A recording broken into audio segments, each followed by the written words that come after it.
तो आज जो सब्जेक्ट मैं आपके सामने लूंगा वो मिलेगा आपको दूसरा पत्रस उसका पहला अध्याय और उसका चौथा पद।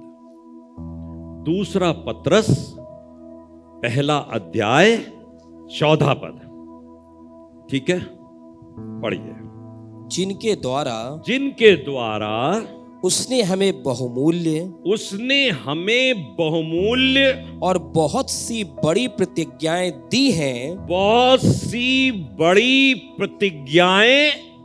दी हैं। बस कल टॉपिक प्रतिज्ञाओं पर ही था। जिनके द्वारा उसने हमें बहुमूल्य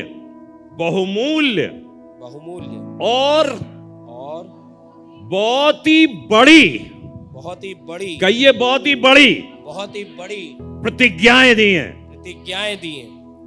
उसने आपसे बहुत बड़ी और बहुमूल्य, बेशकीमत, वैल्यूबल प्रतिज्ञाएं दी, प्रॉमिसेस किए। क्या किए? प्रॉमिसेस। और परमेश्वर अपने वायदे में सच्चा है, झूठा नहीं है।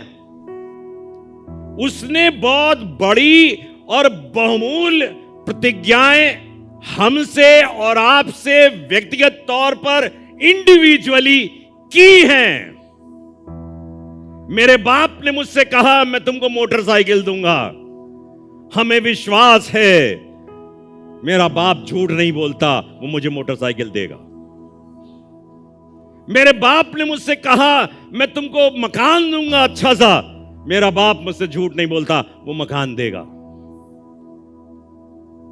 मेरे बाप ने मुझसे कहा मैं तुमको अमेरिका ले जाऊंगा, वो झूठ नहीं बोलता, वो अमेरिका ले जाएगा। क्यों हम लोग इतने दावे के साथ कहते हैं? क्योंकि हमारा जिस्मानी बाप से एक घनिष्ठ रिश्ता है। उसको हम रूबरू देख रहे हैं, आमने सामने देख रहे हैं। और पापा से हम लड़ भी सकते हैं, याद भी दिला सकते हैं, बार बार कह सकते हैं मेरे पापा आपने कहा है, आपने कहा था। तो अपने उस आसमानी बाप से हम क्यों नहीं कहते मेरे बाप तुमने ये कहा था, मेरे बाप तुमने ये कहा था। बड़ी बड़ी बातें करते हो, बेशकीमत बातें करते हो जो हमारी समझ से बाहर हैं। काहे झूठ बातें करते हो? दर हकीकत यह है, एक है शख्सियत जो परमेश्वर हमारे बीच में मौजूद होकर एक जुदाई पैदा करता है कि ना हमारी बात वहां तक पहुंचे और ना वहां की बात हमारे तक आए। क्यों? वो कमी है जिसको हम देख नहीं पा रहे। ना हम खुदा को देख पा रहे हैं, ना हम कमी को देख पा रहे हैं। कंप्लेन हमारे खुदा से बहुत है खुदा से। और मैं सच बता रहा हूं, हम कंप्लेन करते करते मर जाएंगे और नजात हासिल नहीं होगी, क्योंकि बीच की दीवार को हम ढा नहीं पा रहे हैं। बीच की दीवार को हम तोड़ नहीं पा रहे हैं। डैनियल ने दीवार को तोड़ा। कैसे तोड़ा? 21 दिन तक शैतान रोके रहा, रोके रहा। हमारा खुदा तो ऐसा है कि तब मैं सुन लेता हूं। अरे तुमने कहानी सुन ली, तुम्हें सोच विचार में नहीं आया, तब भी मैंने सुन लिया। फिर हमारे साथ ऐसा क्यों हो रहा है? अरे एक दीवार है बीच में। मेरे बाप ने अपने से कहिए, मेरे आसमानी बाप ने मुझसे बहुत बड़ी बहुमूल्य प्रतिज्ञाएं की है। जब आपको कोई कमी और घटी दिख रही हो ना, जब अपने घर में कुछ नकारात्मक दिख रहा हो, जब आपको कोई चीज विचलित कर रही हो, आपके जहन को खराब कर रही हो, और जितना आप ऊंचे बढ़ोगे आपको जहन को खराब करने वाली चीजें बहुत मिलेंगी, लेकिन तब जब जहन खराब हो रहा हो, दिमाग खराब हो रहा हो, जीवन खराब हो रहा हो, परिवार खराब हो रहा हो, कहिए मेरे बाप ने मुझसे बड़ी और बहुमूल्य प्रतिज्ञाएं की है। बहुमूल्य प्रतिज्ञाएं। आज के संदेश का शीर्षक है ब्लेसिंग्स ऑफ प्रॉमिसेस। जो प्रतिज्ञाएं की हैं उसकी आशीषें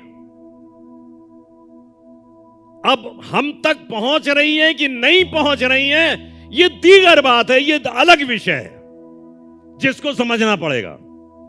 लेकिन आप ये तो समझो कम से कम कि परमेश्वर ने प्रतिज्ञाएं की हैं और वो हमारे और आपके जीवन के लिए श्राप बनकर नहीं आई, आशीष बनकर आई हैं।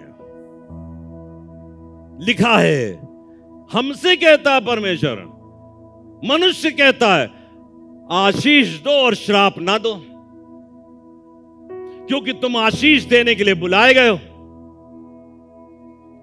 तो हम कैसे इस बात पे विश्वास कर लें कि जो खुदा हमसे कह रहा है आशीष दो और श्राप ना दो, वो हमें श्राप देगा, वो हमें आशीष नहीं देगा। वो कहेगा मेरे बाप ने भी मुझसे बहुत बड़ी बड़ी प्रतिज्ञाएं की हैं और मैं जानता हूं वो बड़ी और बहुमूल्य हैं। यीशु का भी बाप है, उसने उससे बड़ी बड़ी प्रतिज्ञाएं की हैं। जाओ बेटा, तुम्हारे नाम से ये होगा, तुम्हारे नाम से ये होगा, तुम्हारे नाम से ये होगा। और धेले भर ना हो यहां पर। तो 3.5 साल पहले तुम कर क्या रहे थे यहां पे? 3.5 साल की उस दौरान एक खिदमत जो खुदावंद यीशु मसीह ने इस दुनिया में गुजारी, क्या कर रहे थे? बाप ने एक बड़ी प्रतिज्ञा की। तभी वो कहता है ये मेरा प्रिय पुत्र है जिससे मैं प्रसन्न हूं। आप क्या उसके प्रिय पुत्र हो? और अगर प्रिय पुत्र हो तो कहो, जब कभी मौका मिले, बेटा और बेटी, कहो अपने खुदा से, मेरे बाप ने ये ना मेरे दिल के अंदर गुरूर लेकर आए, ना कोई घमंड, ना कोई ऐसी अभिलाषा, ना कोई गलत सोच, बल्कि बस इतना हो, खुदा बाप तू खुश हो जाए, प्लीज तू खुश हो जाए।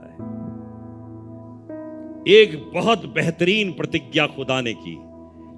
इसका पहला पद पढ़िए, देखिए क्या लिखा हुआ है। शमौन पतरस की ओर से, हाँ। जो यीशु मसीह का दास, जो यीशु मसीह का दास और प्रेरित है, उन लोगों के नाम जिन्होंने हमारे परमेश्वर और उद्धारकर्ता यीशु मसीह की धार्मिकता से हमारे साथ बहुमूल्य विश्वास प्राप्त किया। क्या प्राप्त किया? बहुमूल्य विश्वास। बहुमूल्य विश्वास। अब मुझे नहीं मालूम आप में कितना विश्वास है, लेकिन पतरस कह रहा है कि हमारे समान क्या शिक्षा दे रहा है। मैं ये भी नहीं कह रहा उसने शिक्षा दी होगी, और जितने सुन रहे थे या ये पतरस की पत्री जहां जा रही थी, उन लोगों ने पूर्ण रूप से उसे ग्रहण कर लिया होगा। ऐसा नहीं है। उस समय के लोग भी वैसे ही हुआ करते थे जैसा उससे 2000 साल पहले थे, और उस समय के लोग वैसे ही हुआ करते थे जैसे आज के 2000 साल के बाद है। तो लेकिन पतरस कह रहा है कि उन लोगों के नाम जिन्होंने हमारे परमेश्वर उद्धारकर्ता यीशु मसीह की धार्मिकता से हमारा सा बहुमूल्य विश्वास प्राप्त किया। बहुमूल्य विश्वास। अब ये तौलने की जरूरत है कि हमारा विश्वास जो बहुमूल्य है वो है किस पर, किस बात पर विश्वास करते हो? विश्वास ऐसी चीज नहीं है कि बिना मतलब के आपको विश्वास विश्वास विश्वास, क्योंकि बाइबल के अंदर विश्वास करने के या विश्वास किस चीज पर आधारित है, अलग अलग चीजें दी हुई हैं। विश्वास तो करते हैं, सब लोग कहते हैं हम कोई कहता है विश्वास करते हैं, कोई कहता है विश्वास करते हैं। विश्वास, कोई विश्वास करता है, कोई कुछ कहता करता रहे, खुदा बाप सब जानता है। तो विश्वास करो, क्या करो?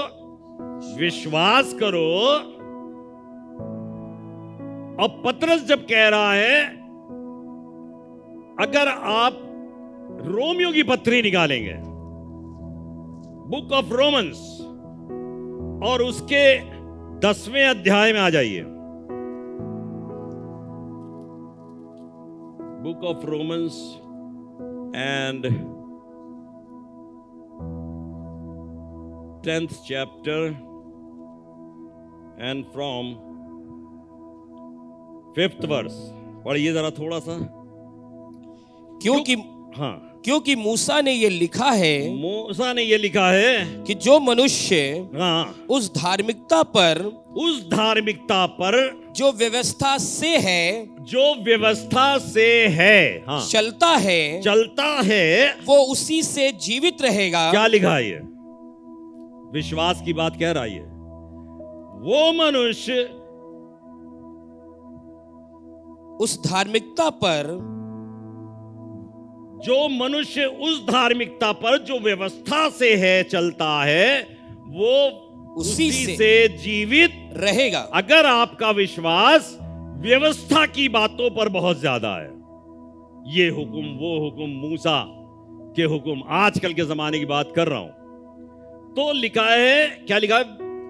वो मनुष्य उस धार्मिकता पर जो व्यवस्था से है, धार्मिकता व्यवस्था से है, चलता है, वो उसी से जीवित रहेगा। वो बस उसी से जीवित रहेगा। और व्यवस्था क्या कहती है? व्यवस्था ये कहती है, अगर तू किसी एक बात में दोषी पाया गया, तो तूने सारी व्यवस्था का उल्लंघन कर दिया और सारी व्यवस्था में तू दोषी करार दिया गया। ये व्यवस्था कहती है, बाइबल की आयत है ये। तो अगर तू व्यवस्था पर विश्वास करता है, तो जीवित भी तू व्यवस्था से ही रहेगा। लेकिन आगे क्या लिखा है? परंतु जो धार्मिकता विश्वास से है, वो यूं कहती है, तू अपने मन में ये ना कहना, विश्वास से अब मैं धर्मी ठहराया जाऊंगा, व्यवस्था पर आधारित होकर नहीं, अर्थात अपने कर्मों पर आधारित होकर नहीं, लेकिन उस विश्वास से जो हम प्रभु यीशु मसीह पर करते हैं, कि यीशु के मारे जाने से, मर जाने से हमारा उद्धार होता है, उसके मर जाने से उद्धार होता है, उसके कोड़े खाने से हम चंगे होते हैं। ये विश्वास है कि नहीं है? तो हम उसी विश्वास से जीवित भी रहेंगे। तो हम किस चीज पे विश्वास करते हो? अगर आप किसी भी नेगेटिव बात को पूरे टाइम बोलते रहो, नकारात्मक चीजें, नेगेटिव बात, तो आप ये पक्का समझ लो, आपके सन्मुख और इर्द गिर्द वो नेगेटिव चीजों का एक घेरा बन जाएगा, एक घेरा नकारात्मक। तब क्या दूसरा भी आएगा तो वो भी कहेगा कि इसकी मौजूदगी में हम जाते हैं तो हमको बड़ा नेगेटिव सुनने को मिलता है। नेगेटिव नकारात्मक चीजें, परिस्थितियां कुछ डार्क हैं, अंधकार है इसके चारों तरफ। लेकिन किसी के पास जाने पर आपको उत्तेजना मिलती, उत्साहित होते हैं, आपका दिल खुशी से भर जाता है। सराउंडिंग्स, आपने अपनी सराउंडिंग्स कैसी और कैसे लोगों की बनाई है, उन चीजों को देखो कि तुम्हारी सराउंडिंग्स में क्या है, और जिस सराउंडिंग में तुम रहोगे वही तुम्हारे लिए फल लेकर के आएगी। कैसा फल मिल रहा है? 9वें पद को पढ़िए, विश्वास की धार्मिकता के बारे में, कि यदि तू अपने मुंह से, अगर तू अपने मुंह से यीशु को प्रभु जानकर अंगीकार करे और अपने मन से विश्वास करे। यीशु को प्रभु जानकर, यीशु को कैसा जानकर? प्रभु, लॉर्ड, मालिक, स्वामी, प्रभु जानकर। आपका वो स्वामी है, मालिक है, प्रभु है। तो यीशु को प्रभु जानकर, हम लोग यीशु को प्रभु नहीं जान पाते, प्रभु का दर्जा ही नहीं देते। बोलते बहुत है, बहुत बोलते, लेकिन उसको लॉर्ड रिसीव नहीं करते। लॉर्ड जीसस क्राइस्ट कहते हैं, लेकिन लॉर्डशिप उसकी रिसीव करने से वो हमारा लॉर्ड हो जाता है, स्वामी हो जाता है। अब देखिए क्या लिखा है, यीशु को प्रभु जानकर अंगीकार करे, हाँ, और अपने मन से विश्वास करे, और मन से विश्वास करे कि परमेश्वर ने उसे मरे हुओं में से जिलाया, तो तू निश्चय उद्धार पाएगा। अब मान लीजिए हम उसकी इस कैरेक्टर पे विश्वास नहीं करते कि वो मरा, हमारे लिए मरा, और फिर मुर्दों में से जी उठा, और आज अपने बाप के दाहिने। यही कैरेक्टर में बोझिलपन है, अंधकार है, तो फिर वो हमारे लिए उद्धार हो ही नहीं सकता। यीशु हमारे लिए उद्धार बन ही नहीं सकता। और दुनिया के अंदर बहुत से लोग हैं यीशु की इस कैरेक्टर के ऊपर विश्वास नहीं करते। क्या कैरेक्टर है? यहां लिखा हुआ है साफ साफ कि यदि तू अपने मुंह से यीशु को प्रभु जानकर क्या करे? अंगीकार करे। मुंह से, कैसे? मुंह से अंगीकार करना बहुत जरूरी है। बोलते ही नहीं हम यीशु हमारा प्रभु है, इसको हम बोलते ही नहीं, लेकिन ये विश्वास की प्रामाणिकता है। हम इससे अपने विश्वास को प्रमाणित करते हैं कि हमारा विश्वास मूसा की व्यवस्था पे है, कि हमारी यीशु के द्वारा दी गई धार्मिकता पे है। किस चीज पे विश्वास करते हैं? यीशु को प्रभु जानकर मुंह से अंगीकार करे, और अपने मन से विश्वास करे। और मन से, मुंह से अंगीकार और मन से विश्वास करे तो कि परमेश्वर ने उससे हाँ मरे हुए में से जिलाया, तो तू निश्चय उद्धार पाएगा। ये दो चीजें बहुत जरूरी हैं। अगर ये काम आप नहीं कर रहे हो तो परमेश्वर की हुई प्रतिज्ञाओं के उस आशीषों से हम वंचित हो जाएंगे। हमने क्या शीर्षक दिया? Blessing of promises. उसकी जो प्रॉमिस है, उसकी जो वायदे हैं, उनकी आशीष इस बात पर आधारित है कि हम मुंह से यीशु को लॉर्ड अंगीकार करें और मन से विश्वास करें। आगे चलिए।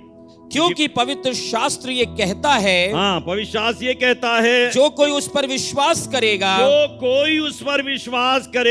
वो लज्जित ना होगा। विश्वास की धार्मिकता पे विश्वास करते हैं कि नहीं करते हैं?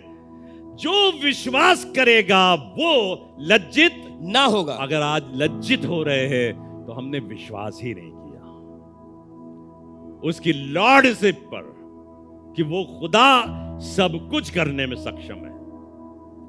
और मुंह से बोलना, लिखा हुआ है, जो कोई उस पर विश्वास करे लज्जित नहीं होगा। 13वां पद पढ़िए। अब देखिए कितनी बड़ी बात लिखी है। 14वें पद से पढ़िए अब जरा थोड़ा सा। फिर जिस पर उन्होंने विश्वास नहीं किया, वे उसका नाम कैसे लें? अरे उसका नाम कैसे लें? हाँ। और जिसके विषय में सुना नहीं, उस पर कैसे विश्वास करें? उस पर विश्वास कैसे करें? हाँ। और प्रचारक बिना कैसे सुने? हाँ। और यदि भेजे ना जाएं, तो कैसे प्रचार करें? ये सब चीजें आपस में क्वेश्चन मार्क से बनी हुई हैं। आप वो कर ही नहीं सकते अगर उसकी पहली चीज को आप नहीं कर रहे हो। यहां देखिए लिखा है, अगर जिन्होंने विश्वास नहीं किया उसका नाम कैसे ले? तो प्रश्नवाचक कहां है? विश्वास पर प्रश्नवाचक चिन्ह है। अरे जब पहली बुनियाद के ऊपर प्रश्नवाचक चिन्ह लग गया तो उसकी आशीष से तो वैसे ही वंचित हो गए। विश्वास नाम कैसे ले? और फिर लिखा जिसको सुना नहीं तो उस पर विश्वास कैसे करें? अब हम सुनते भी नहीं। कल कह रहे थे पादी साहब, बिशप साहब कह रहे थे कि हम चर्च को भी बिल्कुल इसी तरीके से लेते हैं, आज चर्च की आशीषों को इसी तरीके से नहीं, हमको खुदा के घर के प्रति गंभीर होने की आवश्यकता है। हर चीजों के लिए गंभीर होते हैं, लेकिन परमेश्वर के भवन के लिए हम गंभीर नहीं होते।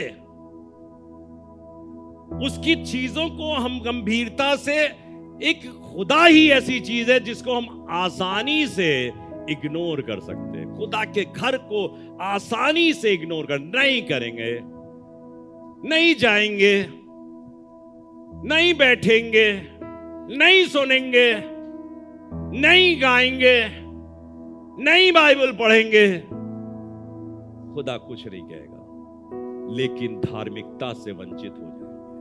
यह आशीष है जो खुदा हमको देना चाहता है। तो पहली बात जो है लिखी हुई है कि बहुमूल्य विश्वास प्राप्त किया। ये प्रेरित लोग जो पतरस कह रहा है, इसके पास क्या था? विश्वास। विश्वास में होकर हम बड़े बड़े काम करते थे। वो लोग बड़े बड़े काम करते थे। एक आयत लिखा हुआ है, इसी के 17वें पद में लिखी है, सो विश्वास सुनने से और सुनना मसीह के वचन से होता है। विश्वास सुनने से और सुनना मसीह के वचन से होता है। बहुत सी चीजें हम सुन रहे हैं, दुनिया के अंदर सुन रहे हैं, इंटरनेट पे सुन रहे हैं, गूगल भरा हुआ है, लेकिन कभी कलाम से सुनने की कोशिश नहीं करते। हम सच बता रहे हैं, आप में से एक एक जीवन की ये बड़ी गवाही होगी, खुदा ने मुझे बरकतों से लबरेज किया। अरे बरकतें हमने समझी क्या है? क्या समझी? बस बरकतें मकान पर आधारित हैं, बरकतें दुकान पर आधारित हैं, बरकतें कुर्सियों पर आधारित हैं, बरकतें पंखों पर, लाइट पर आधारित है। किस चीज पर आधारित है? बरकत इस पे आधारित है कि प्रभु यीशु मसीह हमको जानता है।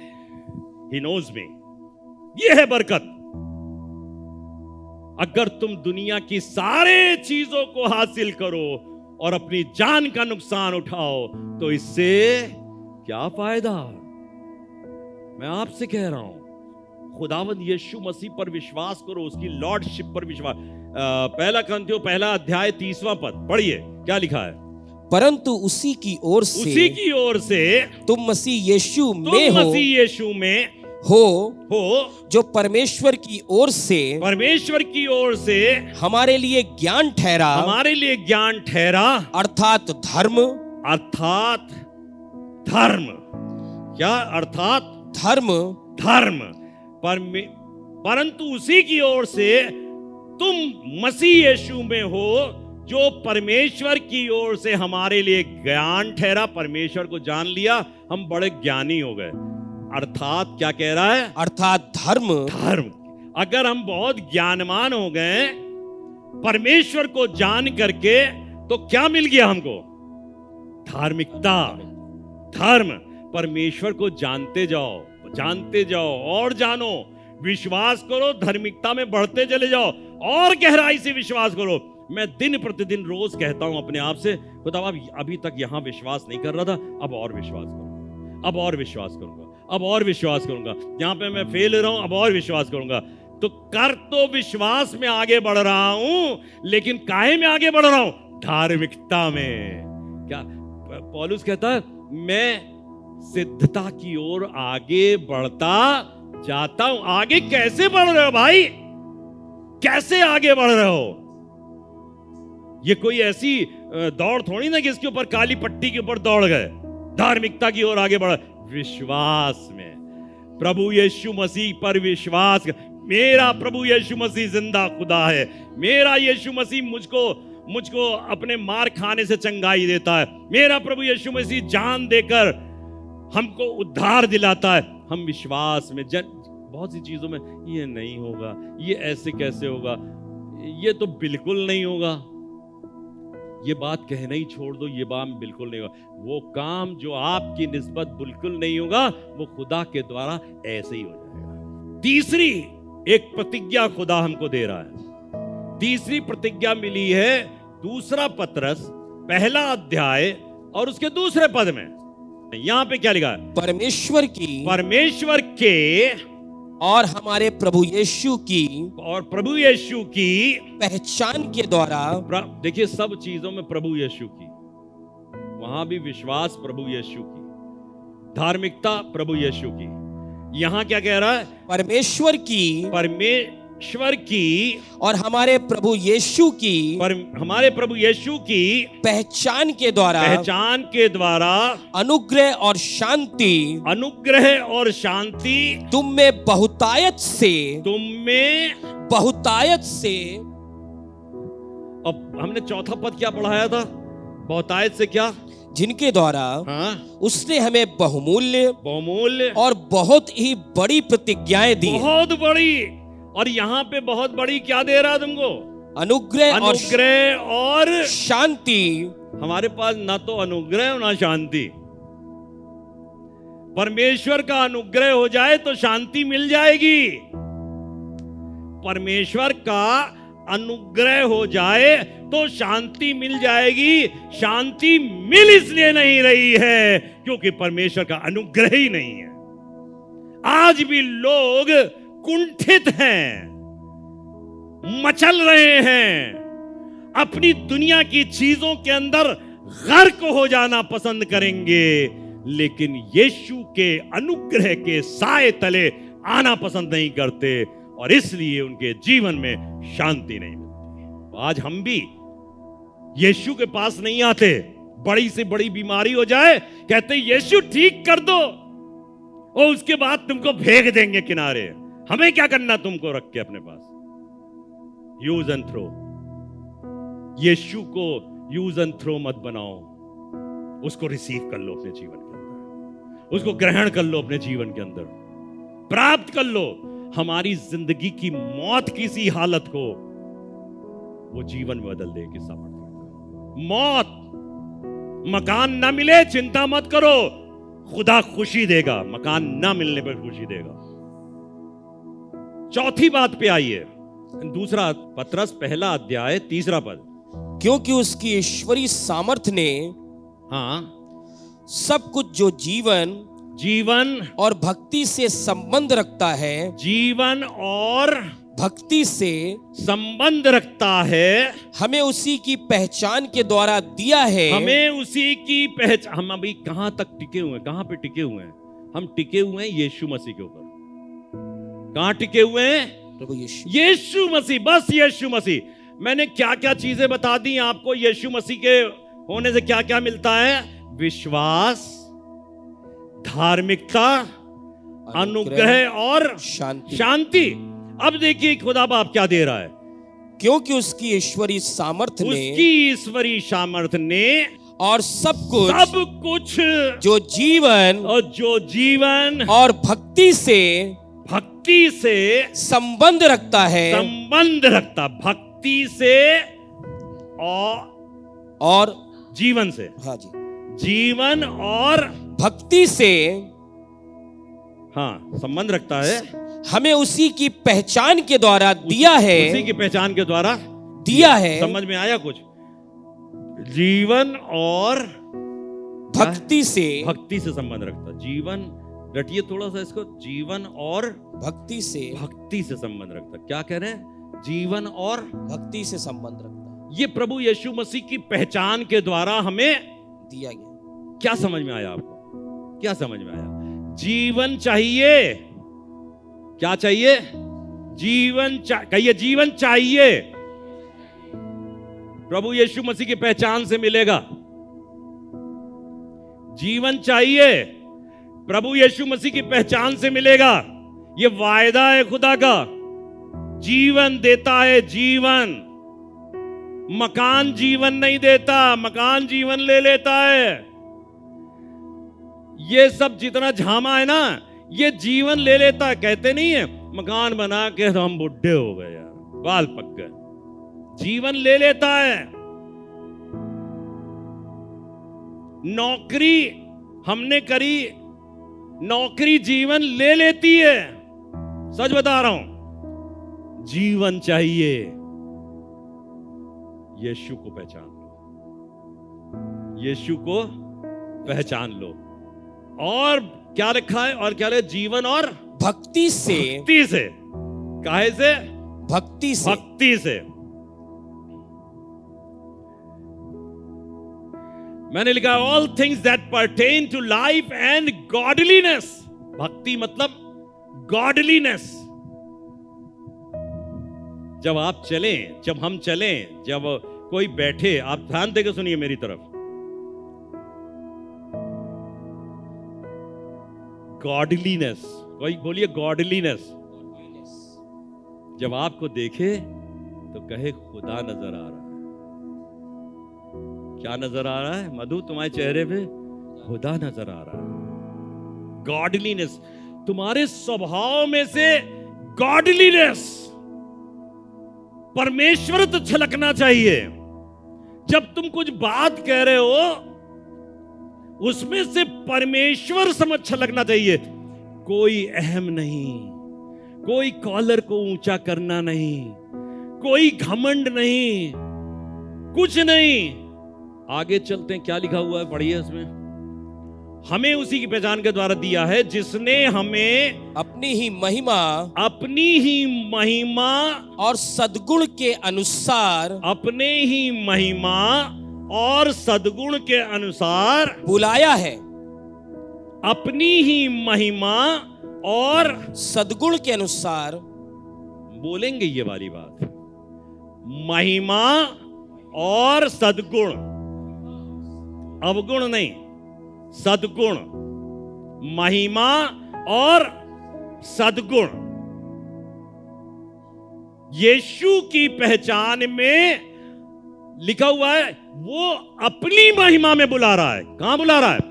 ध्यान दिया, अपनी ही महिमा के अनुसार कायम बुलाया है। पढ़िए पाजी साहब, क्या लिखा था आयत में? हमें अपनी ही महिमा और सद्गुण के अनुसार बुलाया है। अपनी महिमा के अनुसार बुलाया है। अब जब तुमको कोई देखता है तो परमेश्वर की महिमा दिखाई पड़ती है। क्या दिखाई पड़ता है? महिमा, परमेश्वर की महिमा, परमेश्वर के गुण। हमारे जीवन तो नकारात्मक चीजों से भरे हुए हैं, गुस्से से, अहंकार से, बर्बादी से। खुदा बाप के सद्गुणों को रखो अपने अंदर। ये आएंगे ही नहीं, ये आएंगे ही नहीं तुम्हारे अंदर। क्यों? क्योंकि तुम यीशु को नहीं पहचानते। यीशु की पहचान करोगे तो यीशु की महिमा भी आएगी और यीशु के सद्गुण भी तुम्हारे जीवन में प्रकट आ जाएंगे। चलिए आगे चलते हैं। इसी में एक आयत पढ़ा दें आपको, तीतुस 2 अध्याय 11-12 पद। क्योंकि परमेश्वर का अनुग्रह प्रकट है, क्योंकि परमेश्वर का अनुग्रह प्रकट है कि हम अभक्ति और सांसारिक अभिलाषाओं से, काहे से? अभक्ति और सांसारिक अभिलाषाओं से मन फेर कर इस युग में संयम और धर्म और भक्ति से जीवन बिताएं। काहे से मन फेर कर? काहे से मन फेर कर? अभक्ति और सांसारिक, इसी में घुसे हुए हम लोग। परमेश्वर की भक्ति नहीं दिखती। अभक्ति और सांसारिक अभिलाषाओं से मन फेर कर इस युग में संयम और धर्म और भक्ति से जीवन बिताएं। ग्लोरी एंड वर्च्यू, वर्च्यू कहते हैं सद्गुण को। 6वीं और 7वीं बात बताकर हम खत्म करेंगे। अब फिर आइए चौथे पद पर। तीसरा पद पढ़ दिया आपने, अब चौथे पद को फिर पढ़िए जहां पे आपने शुरू किया था। जिनके द्वारा उसने हमें बहुमूल्य और बहुत ही बड़ी प्रतिज्ञाएं दी हैं, बहुत ही बड़ी प्रतिज्ञाएं दी हैं, ताकि ताकि इनके द्वारा तुम उस सड़ाहट से छूटकर जो संसार में बुरी अभिलाषाओं से होती है, ईश्वरीय स्वभाव के संभागी हो जाओ। अब बताइए छठी चीज क्या दे रहा है? क्या दे रहा है? ईश्वरीय स्वभाव। कहिए ईश्वरीय स्वभाव। ईश्वरीय स्वभाव। जितना तुम यीशु मसीह की पहचान में आगे बढ़ोगे ना, ईश्वरीय स्वभाव आ जाएगा। तुम कुछ बदल रहे हो, ईश्वर होते जा रहे हो। Day by day you are nearing to the God. परमेश्वर के निकट आ रहे हो। अब तुम जो कहोगे वो हो जाएगा। अब तुम बोलोगे तो हो जाएगा। अब तुम्हारी परछाई से भी लोग चंगे हो जाएंगे। ईश्वरीय स्वभाव। क्या लिखा पाजी साहब? फिर से पढ़ दीजिए इस आयत को। चौथी पूरी। हाँ। जिनके द्वारा उसने हमें बहुमूल्य और बहुत ही बड़ी प्रतिज्ञाएं दी हैं। बहुत ही बड़ी प्रतिज्ञाएं दी हैं, ताकि इनके द्वारा तुम उस सड़ाहट से छूटकर जो संसार में बुरी अभिलाषाओं से होती है, हाँ, ईश्वरीय स्वभाव के संभागी हो जाओ। अरे बाप रे बाप। ईश्वरीय स्वभाव के संभागी मतलब close to God. Close to God. और हम में से कौन ऐसा है जो नहीं होना चाहिए क्लोज टू गॉड? वो लोग हाथ उठाएं जो खुदा के नजदीक नहीं होना चाहते। क्लोज टू गॉड उठाइए। कोई नहीं, सब खुदा आप बनना चाहते हो। Very good, nice. ईश्वरीय स्वभाव। कहिए ईश्वरीय स्वभाव। अपने हाथ को उठा कहिए ईश्वरीय स्वभाव मेरे अंदर आ जाए। ईश्वरीय स्वभाव मेरे अंदर आ जाए। मैं ईश्वरीय स्वभाव को रखना चाहता हूँ। परमेश्वर तेरे विश्वास में, तेरे धर्म के अंदर, तेरे अनुग्रह में, तेरी शांति में, तेरे जीवन में और तेरे स्वभाव में प्रवेश कर जाना चाहता हूँ। ईश्वरीय स्वभाव में बन जाओ। ये प्रतिज्ञा है, बता रहा हूं, सच बता रहा हूं, प्रतिज्ञा है। पतरस से यूं ही थोड़ी ना वो बीमार चंगे हो जाते थे। ईश्वरीय स्वभाव, ईश्वरीय स्वभाव था। अब ईश्वर जा रहा है। पौलुस कहता है अब मैं नहीं जिंदा रहा वरन प्रभु परमेश्वर मुझ में जिंदा है। मैं मर गया। अपने आप को मारो, अपने आप को खत्म करो। आखिरी बात बता खत्म करूंगा और बहुत इंपॉर्टेंट बात है। ईश्वरीय स्वभाव आ जाएगा आपके अंदर। पादी साहब फिर से पढ़िए इसी आयत को, फिर से पढ़िए। जिनके द्वारा उसने हमें बहुमूल्य, हाँ, और बहुत ही बड़ी प्रतिज्ञाएं दी हैं। बहुत ही बड़ी और बहुमूल्य प्रतिज्ञाएं दी हैं, ताकि इनके द्वारा तुम उस सड़ाहट से छूटकर। लिखा है इनके द्वारा प्रतिज्ञाएं जो दी। मैंने अभी आपसे जो प्रतिज्ञाएं 6 बताई हैं, है ना, सुना आपने? जो 6 प्रतिज्ञाएं बताई परमेश्वर, तो 6 प्रतिज्ञाएं पूरी नहीं हो सकती। कहिए पूरी नहीं हो सकती जब तक पढ़िए भाई साहब क्या लिखा है?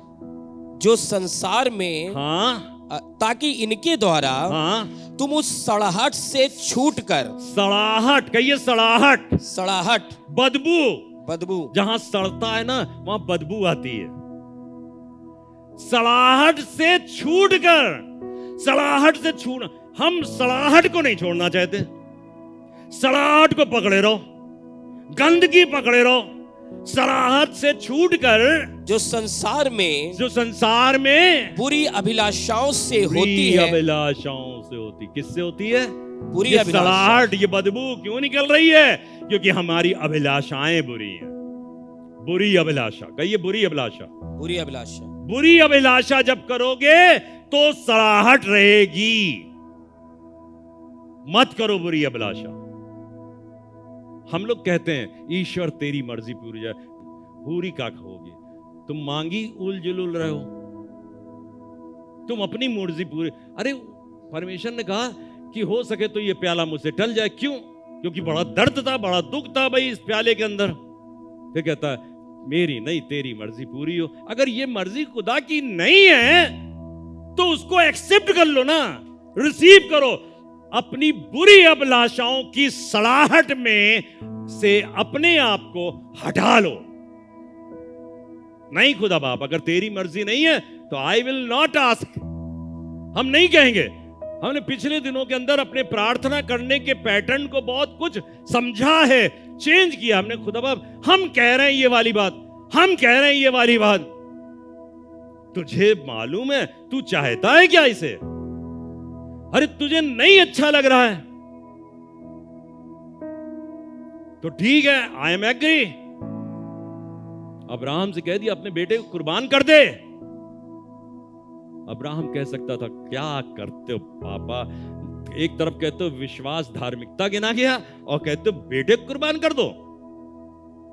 हाँ कर दो, कि बहुत सी अभिलाषाएं हैं जो हमारी जीवन के अंदर एक जगह धारण कर लेती हैं, जो हमारे जीवन को सड़ा देती हैं। मैं सड़ना नहीं चाहता हूं, मैं सड़ना नहीं चाहता हूं, बदबू देना नहीं चाहता हूं।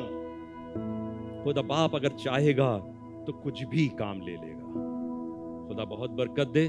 परमेश्वर ने आशीषों की वाचाएं बांधी हैं, वायदे किए हैं, और हम उसी में बने रहें।